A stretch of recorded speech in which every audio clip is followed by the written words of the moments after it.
Hi there, I'm Dr. Joshua Agunbiade, and you are welcome to this episode. In the last episode, we began talking about fatherhood and sonship. What we did was to establish the biblical warrant for fatherhood and sonship, how that this is something that the Bible clearly reveals to us is a principle that God has set in place. We talked about it from scripture. And if you have not seen that video, we'll put a link to that video in the comment section so you can watch that video and then you can come back here. Because what we want to do in this video is to build off the things that were said in that video. We want to answer questions that arise when this matter is discussed. So there are a couple of things I need to say before we get into the questions properly.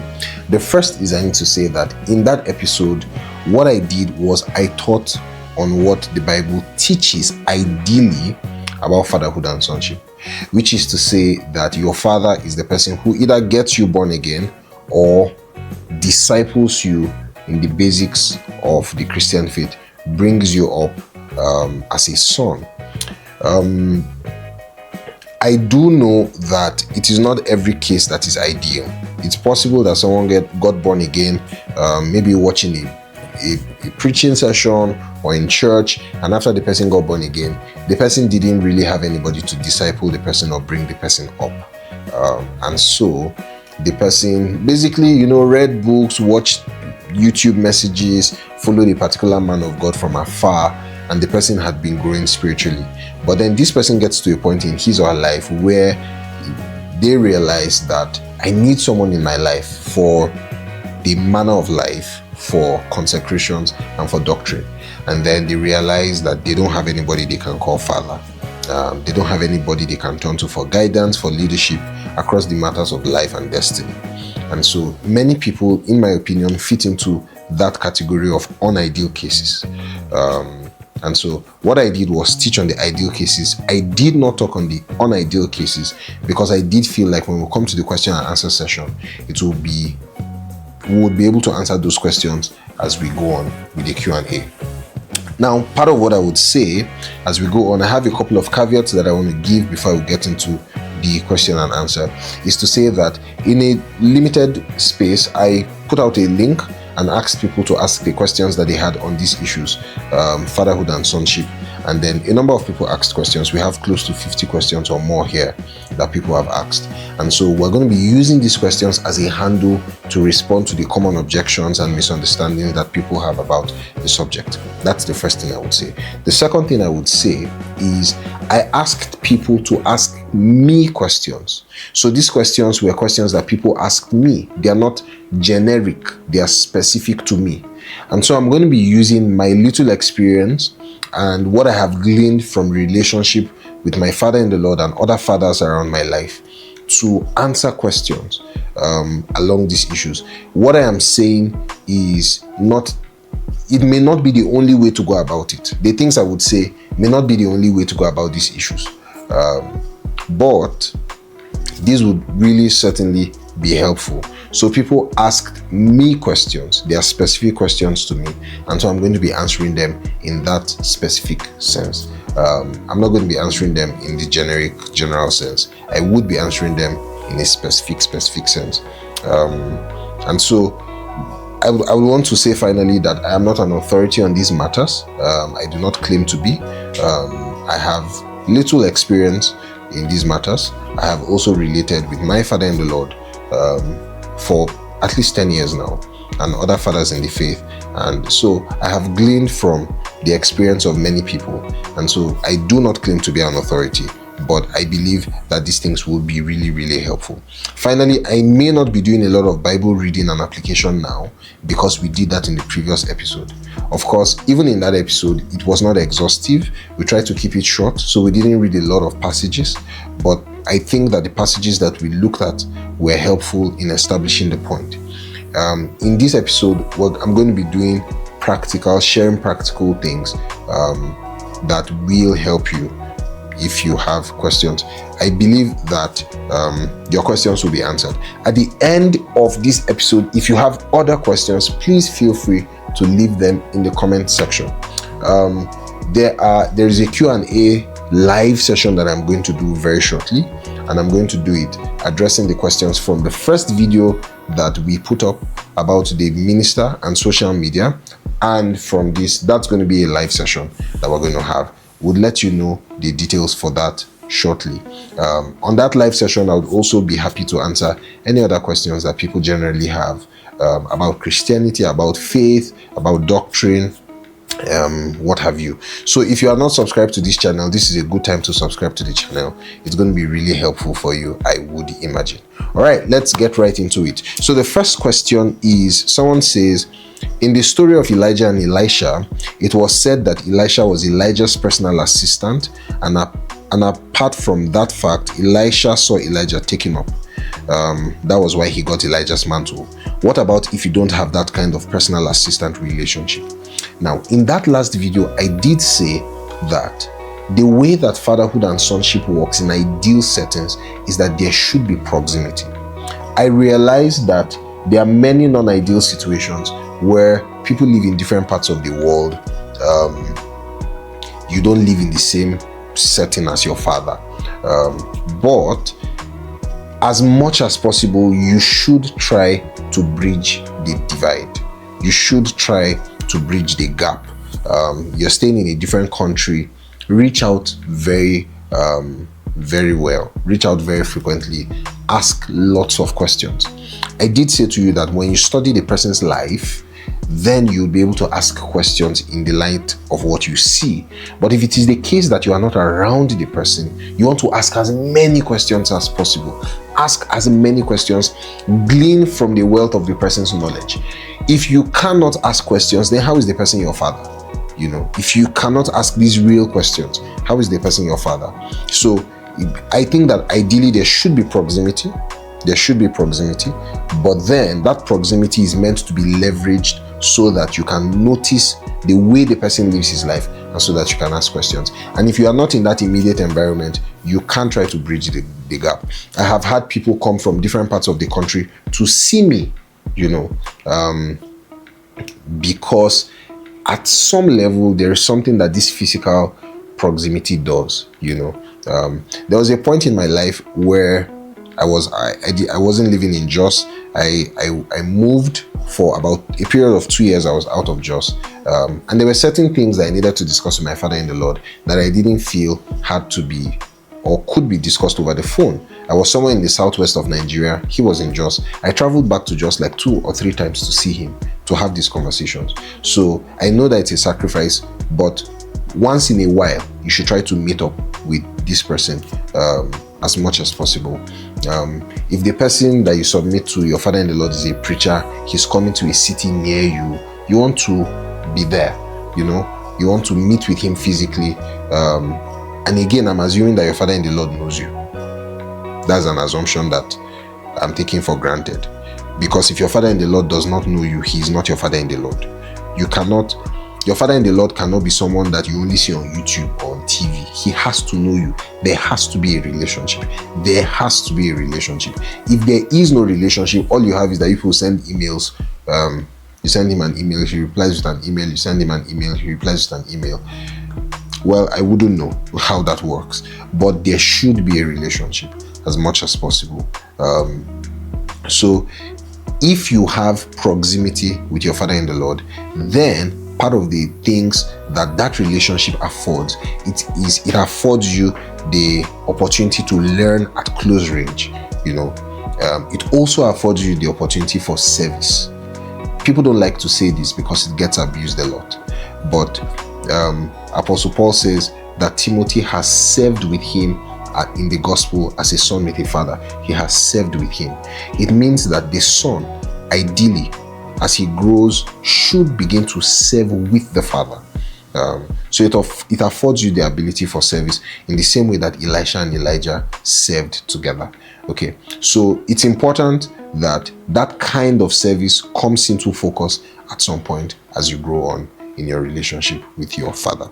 I hope that I have answered that question. Try to have that kind of relationship, but even if you don't, try to bridge the gap. Try to be in contact a lot, ask questions. invade his life, basically, or her life. Invade. Don't say, oh, I know he'll be tired. It's not he's your father or she is your father. Invade. Yes, I said she is your father because I think that fatherhood is a gender neutral office. A woman can be your father in the Lord. Of course, you can call her mother in the Lord so that it doesn't sound weird, but you get the idea of what I'm talking about. All right, so the next question is, do you choose your spiritual father just like you chose a mentor, or God gives you a spiritual father? The second part of that question is, how do you know who to submit to? Now, in my experience, I was looking for a father in the Lord for a while. I started looking for a father in the Lord. In fact, I even met someone and said, I want to submit under you. And the person invited me to his house. He was very accommodating. But I quickly knew that this was not where I was meant to be. He was not a bad person. He's a lovely, lovely servant of God. But I quickly knew that this was not where I was meant to be. So I began to withdraw. And then the Lord said to me, this was in 2014. The Lord said to me, it was around my birthday. He said to me that he was going to give me a gift. So I was really happy because I'd never heard that kind of thing from God. God says, I'm going to give you a gift for your birthday. I was so happy. So I was expecting a gift. And then, the story is long, but my father and the Lord was at a meeting. I was at the meeting, and the Lord said to me, look at that man, follow him. That is your birthday gift. So in my experience, the Lord led me to my father and the Lord. I didn't choose him. I didn't even really know him, but he led me to him. I believe that God leads people to fathers. God leads people. I don't think you should choose by the calculation of your mind. I go to places to minister, and sometimes when I'm done ministering, people come and meet me and say, sir, I want you to be my father. And many times I know that the reason why that is happening is because they're just impressed, by the ministration. I don't think you should use your brain to calculate. I think that for most people, when you ask for their stories, it will almost be the case, I didn't even know that this man was this kind of person, but God led me to him. So I believe that God leads people. So pray about it. Ask God to lead you to who your father should be. Ask God to lead you to who your father should be. I don't believe you can choose fathers in that sense, but I don't believe that it happens behind your back. There are things that you will look out for. For instance, the manner of life, doctrine, consecrations, the purity of the stream that the man flows with. Like I said in the previous video, your father in the Lord doesn't have to be a pastor, doesn't have to be a member of the fivefold. He just has to be someone who is mature enough to lead you and guide you in God. And I think that instead of choosing, you should be asking God to lead you. And as God places impressions in your heart, please feel free to follow those impressions. So, I mentioned at some point that proximity does not guarantee connectivity. How do I ensure that I am connected to my father, and are there rules to follow in my relationship with my father and the Lord? Yeah, proximity does not guarantee connectivity. It may be the case that you are around a servant of God, but you can never receive from the grace that they have. It was like in 2 Kings chapter 2, the sons of the prophets, they knew that Elijah was going to go. They had information about the next phase of Elijah's life. They were close, but they didn't receive anything. You see, because you may be around that person, but you can't connect with the person. You can't receive from the person. And I believe that what enables people to receive from servants of God is, in my opinion, is the principle of honor. And honor is not giving somebody money. That's not what honor is. That's a very little part, a very minute part of what honor is. Honor is discerning the grace of God upon them and responding to it, basically. So in my relationship with my father in the Lord, he's honored in the sense that I defer to him on important matters. When I have a matter, so give you an example. I want to get married to somebody. I like the girl. I've prayed about her. I think she's a good fit for me. I do not go to my father in the Lord with a sense of, I have heard God and I'm telling you. That's not what submission entails. That's not what honor entails. What honor does is to present what you perceive as a perception so that you can receive counsel and guidance and leadership on that matter. There are many things that I might want to do as a minister of the gospel. In fact, there are many things I have wanted to do as a minister of the gospel, and I take to my father in the Lord. My father in the Lord says, well, if I were you, I wouldn't do it this way, right? Or if I were you, I would give it some more time. Or if I were you, I wouldn't even do it at all. Or try it this way and see. I've had those kinds of experiences in my life. That is the privilege of guidance, but that cannot be accessed when you come to the person like a superstar that has heard God, And for me, that's one of the most important facets of honor, the fact that you can defer to the person. Okay, this does not mean that you should not be able to say God said, This just means that the way you present it should not be absolute. So you should not present it as an absolute. Sir God said I should start a ministry, or Sir God said I should relocate from the country. That's not very honorable. What you want to do is you say, so I perceive or I sense that it might be the case that the Lord is leading me to do this. I would want to know your thoughts. And then he can say, okay, do it this way or pray about it, That enables him or her to be able to actually advise and guide you. And for me, that is a very key component of honor. If you honor him and you discern the grace of God upon his life, you will receive from it. God ensures, God is the person who regulates the anointing. It's not even the anointed that regulates the anointing.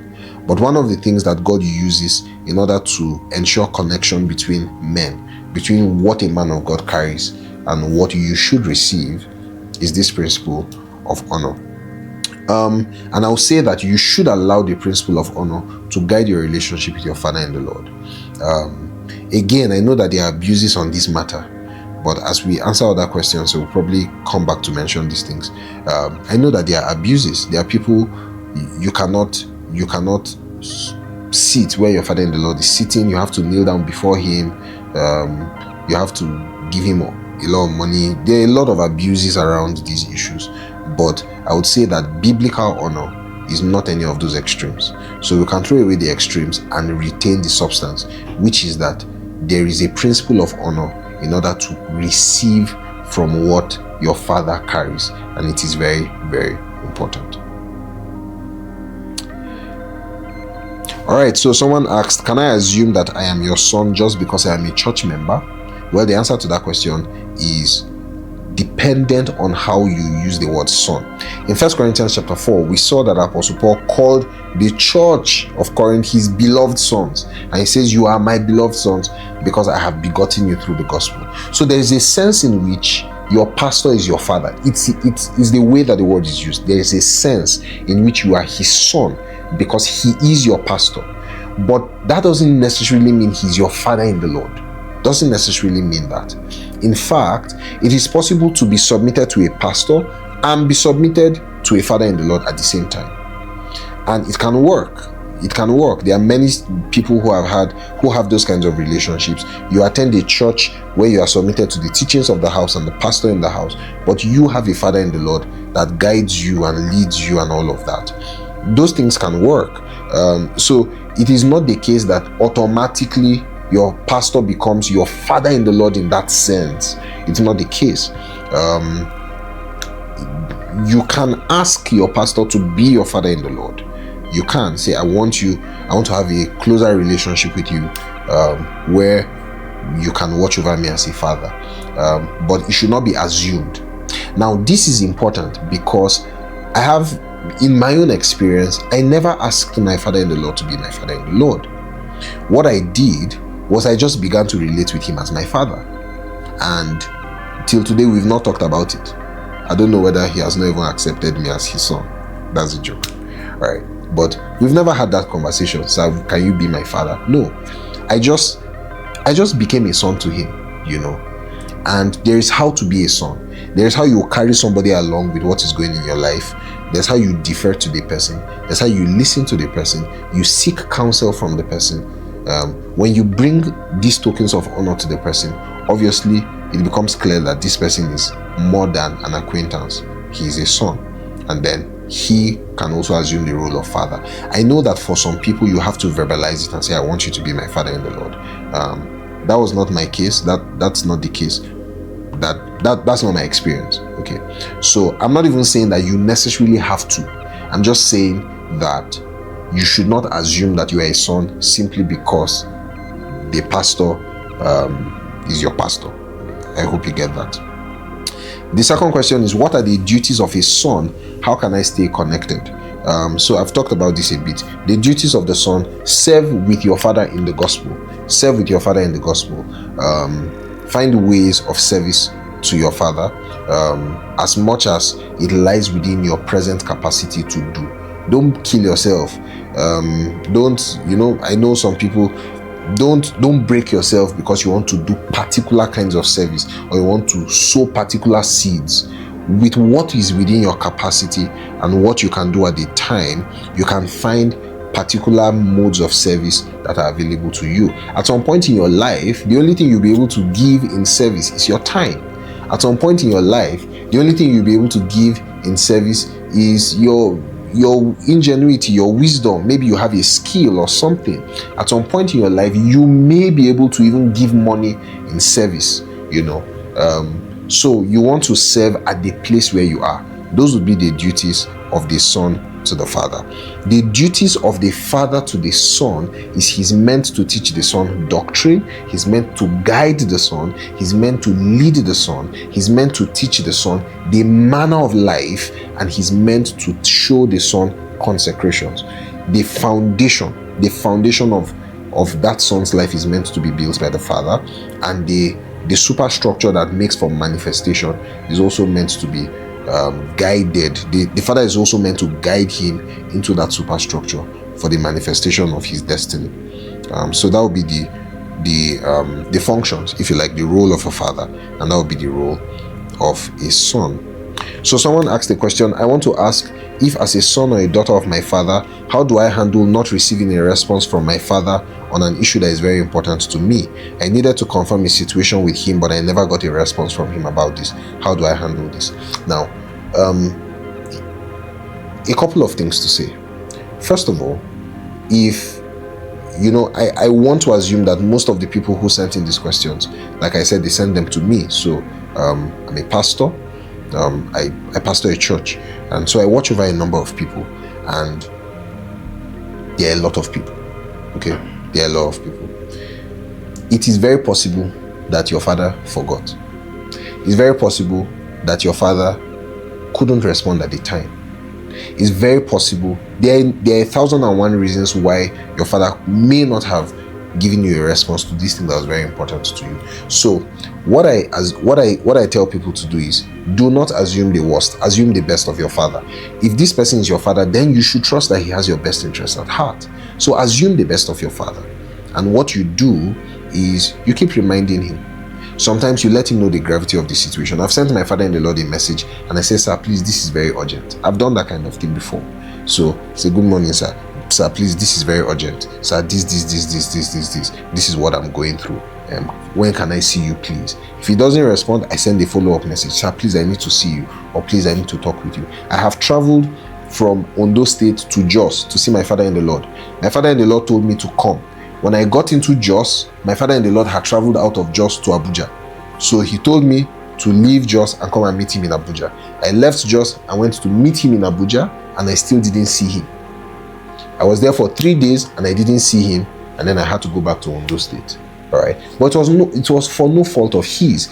When I got back to Ondo State and he called me, he really apologized. In fact, I felt embarrassed that my father in the Lord was apologizing to me like that. And when he explained to me the things that happened, there were emergencies here and there. It was very obvious that it wasn't for no fault of his. So you want to believe the best of your father. If he is your father, believe the best of him. If he doesn't respond, remind him. Okay, you want to do that kind of thing.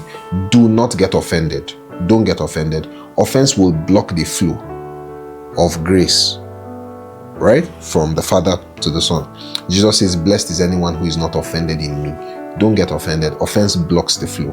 All right, believe the best. Love believes all things. Love hopes for the best. Love believes the best of the situation. So believe the best, and just keep in step with him, and I'm sure that sometimes you don't let him know the gravity of the situation. Let him know the gravity of the situation. You can send a message, sir, please, this is very important, this is urgent. You want to do those kinds of things so that he sees the urgency of the situation and hopefully he can respond sooner.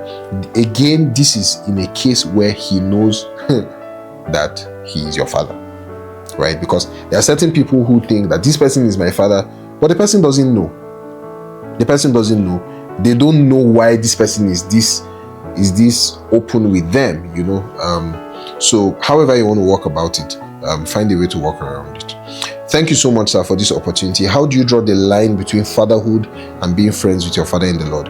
Now, it is possible that you are friends with your father in the Lord. I do not believe that a father-son relationship is mutually exclusive from a friendship relationship. I don't believe that. Jesus said to his disciples, I no longer call you servants, I call you friends. Okay, so I believe that there is a context in which you can be friends with your father in the Lord, even though he is your father in the Lord. But that kind of definition requires high intelligence, because when someone is friends with you, the person can speak from his place in friendship, and in the next minute he speaks from his place in fatherhood, and you do not discern it. So actually, it is easier to not be friends with your father in the Lord. That's what is easier. It is easier to just have this strict relationship where he is your father in the Lord. You're not friends at all. But I don't think that it's the best thing to be. I don't think so. Especially because as the son grows, the son is meant to serve with the father. The son is meant to serve with the father. And so there is a time when friendship naturally begins to creep into the relationship. Now, you need to be very intentional to not dishonor that relationship with the friendship thing. What you should do is you should ensure that you treat him or her with the honor that is accorded every time, even if you people are in a friendship context.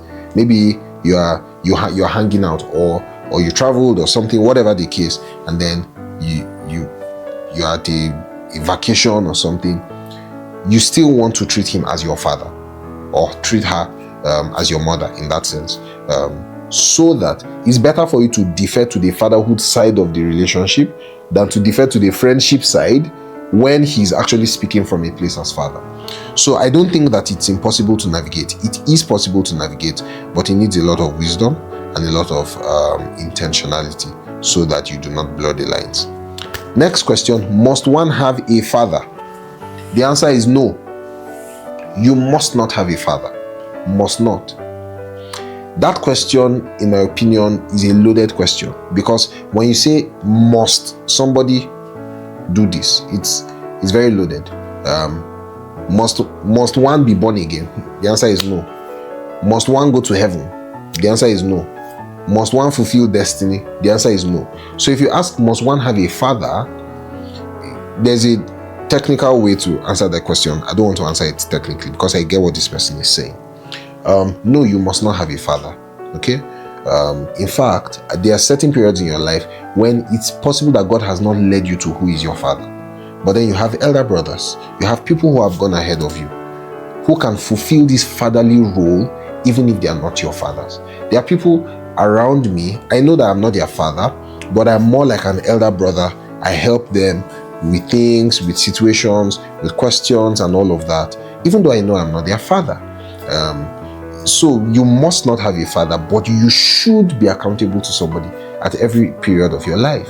You should have someone who can pull your ears and draw you back to order, even if that person does not occupy the role of father. Even if technically this is what a father would do, but it's not compulsory in that sense, but it's certainly very, very helpful.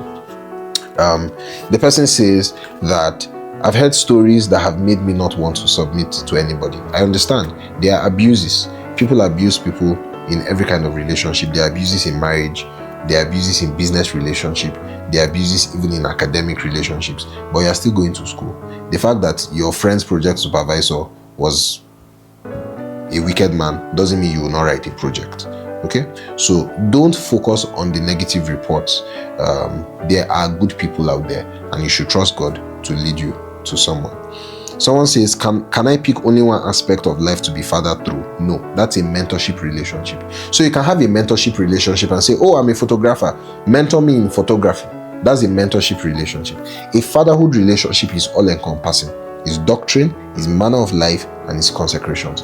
Very important. A fatherhood relationship is not a mentorship thing. I can mentor you in how to study the Bible, but I'm not your father. If I am your father, my voice will be loud in every aspect of your life. Or my voice could be loud in every aspect of your life, not only in just one aspect of your life. So, can your father in the Lord change per season? And how do you navigate changes? If yes and if no, what do you do when you feel you need to change or you are not being sufficiently fed and nurtured by your father in the Lord?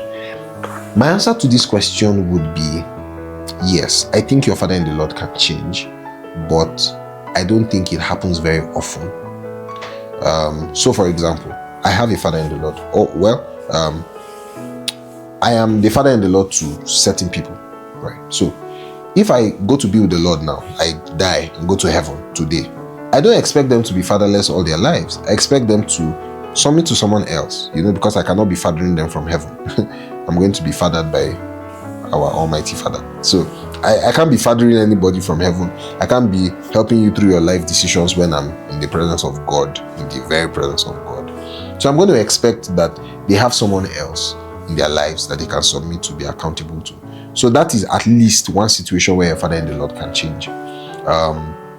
But it is the case that there are certain kinds of behaviors that a father can exhibit and you run away. Okay? For example, your father in the Lord is a man and he's trying to sleep with you as a woman. You run away. He cannot be your father in the Lord in that instance, right? Or he's a manipulator, manipulating you out of your finances. He cannot be your father in the Lord in that instance, right? He's supposed to model an exemplary life to you. So there are certain I wanted to call them crimes, but there are certain things that are egregious that a father in the Lord cannot exhibit. In those kinds of situations, I think that the son can run away. Apostle Paul says, follow me as I follow Christ. Follow me as I follow Christ. It means that the moment the father in the Lord stops following Christ, the son has to stop following him. You cannot be more committed to the man than the man is committed to Christ. Your ultimate allegiance is to Christ. And Christ puts you under the authority of this man or woman to help you. It's a way that the authority of Christ comes down to you. So if this man has lost touch with the authority of Christ, he's not following Christ anymore, you don't have any right to be in that kind of relationship. So yes, your father in the Lord can change. I also do think that there are seasons in your life when God asks you to transition. It's possible. Like this question, you are not being sufficiently fed or nurtured by your father in the Lord. He cannot provide the kind of guidance that you need. Yeah, your father in the Lord can change. God can lead you to somebody else. And if God is leading you to somebody else, there is how to go about it. I'm sure that there are questions about that as we go on. So I'll just leave it until we get to those questions. All right, so this person says, how does a son deliberately keep active communication with his father who has a busy schedule without disturbing, and yet he's able to bond properly? And what type of communication should he initiate? Well, again, I probably didn't say. The Bible says, Paul says, follow me as I follow Christ. It is the disciple that follows the master in that sense. It's the disciple that follows the teacher. It's the son that follows the father. It's not the father that should be following the son. It means that practically the son should initiate initiate conversations. Let's put it that way. If the son is not praying well, the son should not expect the father to discern that he has a problem with his prayer life. The son should come to the father and say, sir, for the past 1 week, I've not been able to do my devotion. I've tried, but I'm failing. I fall asleep every time. How do I remedy the situation? Okay, the son should initiate these kinds of things. The son should also ask and say, sir, Is there anything you might want me to learn at this point? Those kinds of things. The son should initiate those things, and not expect the father to do all of that. So if your father has a busy schedule, ask your father what works for him. If visiting him in his house works for him, that's what you do. If calling him on the phone works for him, that's what you do. If chatting with him works for him, that's what you do.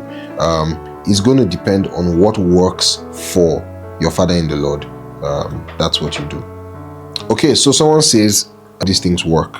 I got an instruction to submit, and I did. And every day I keep asking myself what next, what to do and what not to do, what to ask and what not to ask. I do think that if you watch the previous video and you're watching this video, it will help you to answer that question. So someone asks, what should you do if you feel like your father doesn't like you or doesn't like talking to you, or you notice that he talks to others more than he talks to you? What should you do? The first thing I would say is, I don't think if someone is your father, and this is true that this person is your father in the Lord, you should not feel like he doesn't like you. Why would you feel like your father doesn't like you? That's a weird way to feel. And even if you feel that way, you shouldn't work with what you feel. You should work with what you know. All right. Many times, people give attention to the people who demand the attention. You cannot sit down and hope that your father in the Lord is going to keep reaching out to you when other people are reaching out to him. They're asking him things, they're studying, they're asking questions, they're reading the Bible, they're taking their prayer life seriously, maybe their business, they're growing, and you're just there hoping that your father in the Lord will come talk to you. That doesn't work. So what you do is, like I said, initiate conversations. Put yourself in the place where he can reach out to you. That's what to do. You shouldn't feel like he doesn't want to talk to you. Try and put yourself. You are the person that is following. You are the person that is the disciple. You are the person that needs to learn. Okay, so it is important for you, not for him, really. So, must there be a verbal or written acknowledgement between a father and a son? The answer is no, there must not be. It might be helpful, certainly, but there must not be. But what I would say is, the father should know that he's your father, and you should know that you are his son. Sir, does spiritual fatherhood really affect women? The answer is yes. Your sons and daughters shall prophesy. There is no male or female in that sense in the kingdom of God. So this is not a program only for men. A man can father women, a man can father ladies, and a woman can father men. All right, so this is not only a program for men. Yes, women are implicated, women are involved. God expects women to also grow and learn in the same way under the tutelage of someone. So the follow-up question is, how does a woman get close to her spiritual father without crossing the line? First of all, let there be set boundaries in your heart. This man is my father. Let there be set boundaries in your heart. You are the one that will draw the line of the boundary in your heart. I know why I'm saying this, because now, again, we're talking of ideal situations. We're not talking of where the father in the Lord is abusing ladies. I'm talking of ideal situations where this father in the Lord loves God and he's looking out for the best interest of everybody, including his daughters. He will not, if he is ideal, he is correct, he will not make advances at you. He will not ask you to send him nude pictures. He will not ask you to chat dirty with him. He won't try to invade your body. Okay, in an ideal sense. So it means that the only place problems can come from is from the lady. The lady, the way you do it is, number one, you draw a line in your heart. You tell yourself that this person is my father, nothing more. Nothing more. If he is married, get close to his wife. Get close to his wife. If he is married, get close to his wife. This is a very important hack. If you're a lady and you want to be close to a man, because you know how much blessing he can be to your life and all of that, get close to his wife. His wife will help your head to have sense. The presence of his wife in your life will help your head to have sense. Okay, and if you notice that all of this is failing and you are still developing emotional attachments to your father in the Lord, speak to somebody else about it. speak to somebody else about it. It might be best to withdraw from that relationship, depending on how intense these emotions are. But speak to another person who is mature, who has gone ahead of you in the Christian faith, to help you know how to navigate that relationship. But like I said, draw a line in your heart and ensure that in your heart you never cross that line. And if he is married, get close to his wife as well. That should help. Okay, next question. Is the wife of your spiritual father automatically your mother in the Lord, or you have to submit to her separately? Well, like I said, when people say mother in the Lord, it's just a female way to describe the father in the Lord situation. It's not like there is a separate office in the Bible revealed as mother in the Lord, then there's a separate office revealed as father. No. So, of course, there's a sense in which the wife of your father, in a sense, is your mother. In a sense, it is just wisdom to realize that they are one now. And so, submitting to him means you are submitted to both of them in that sense, because your father in the Lord can talk to his wife about you, right? And it wouldn't be a crime. It wouldn't be a crime, especially if you know that it's very possible that he will talk with his wife about you. Okay, so there is a sense in which you owe the wife of your father in the Lord some sort of submission, even though she is not your father. He is the one that is your father. But wisdom also dictates that in order to have a proper relationship with the man, you should have a cordial relationship with his wife as well. This question says, I'm a girl. My question is if it's okay to have a father in the Lord and tell someone else, a woman, certain things because you don't think he will understand well enough. Yes, I actually do recommend that. I recommend that if you're a lady and you have a father in the Lord, if you are comfortable with this man as your father in the Lord, you can also be comfortable with his wife. There are certain things you should be able to share with him that you should not share with a man. All right? Share with his wife. And if his wife feels like you should know, she would be the one to let him know. Okay? But if that doesn't work for you, if for some reason you don't want to be comfortable with your father in the Lord's wife, I don't know what those kinds of reasons would be, but if for some reason you don't want to be comfortable, you can find another woman to confide in on these matters. All right, next question says, isn't it weird to father a lady? Ladies tend to fall for men that show alpha nature. How do you deal with this? So, like I've said, draw a line in your heart, and hopefully you are not being fathered by a wolf in sheep clothing. Because if he's a wolf, he will take advantage of you. All right? But if this is an ideal situation, then he will not take advantage of you. It means you are the one that needs to guard your heart. Draw a line in your heart. If you are close to, if he has a wife, be close to his wife. If you still feel those kinds of strong emotional feelings, talk to someone about it. Not him, someone else about it, and get some help. All right, so this question says, is there any room for disagreement or differing opinions in a father-son relationship? For instance, in non-core aspects of the faith or in non-faith matters. Of course, your father in the Lord is not supposed to clone you. All right. For example, I support a particular football club that I do not think that anybody who has a relationship with me is obligated to support. I like particular kinds of movies. I do not think that anybody around me is obligated to have them. I have certain things that I like around ministry that I do not think that my sons in the Lord or daughters in the Lord are obligated to have, but there are certain things that they must learn, like manner of life. And like I said, when we're talking of the manner of life, Apostle Paul was talking of my way in Christ, the way I live in Christ, the things I do in ministry. Those are the things to take note of. So it's possible to differ with your father in the Lord or to differ from your father in the Lord, have differing opinions on things that are not they are not necessary. My father in the Lord uses the iPhone, I use the Samsung phone. It's not a big deal. My father in the Lord even thinks that speaking in tongues is not compulsory. I think that speaking in tongues is not a big deal. It's not a big deal, really. My father in the Lord thinks that people should not be baptized in water. It's a big deal. That's a core. All right? It's a core. So you want to find out is this issue a core issue or not? If it's not a core issue, there can be room for differing opinions. Even though I still would presume that in a father-son relationship, differing opinions will be as little as possible. In matters of doctrine, they will be as little as possible.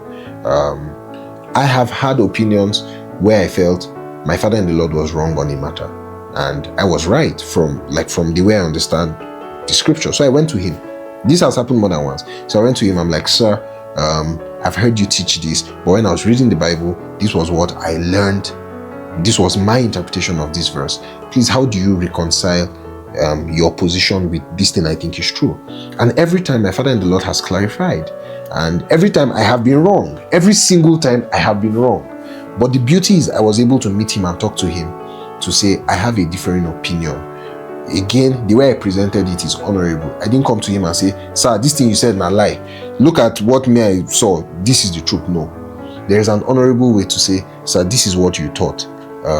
This is what I saw when I was studying, and I don't understand how to reconcile the both of them. And when you do that and you present your opinion in this honorable way, it's very possible that you would receive answers that can help. So yes, it's possible that you can have differing opinions, but I believe that in a healthy relationship, those differing opinions wouldn't be so much, but they should never be on core issues of the faith. They can be on non-core issues, or they can even be on non-faith matters, depending. Political leanings, depending on the gravity. Again, I don't want to elongate this so much, but like I said, depending on the gravity, it's possible that you can have different opinions, but I would believe that those different opinions wouldn't be so much. All right. So we're going to break this now. In the next episode, we're going to continue with the other sets of questions. And if you have not subscribed to this channel, it's a good time to subscribe, share with your friends and your family. I look forward to seeing you in the next episode. God bless you.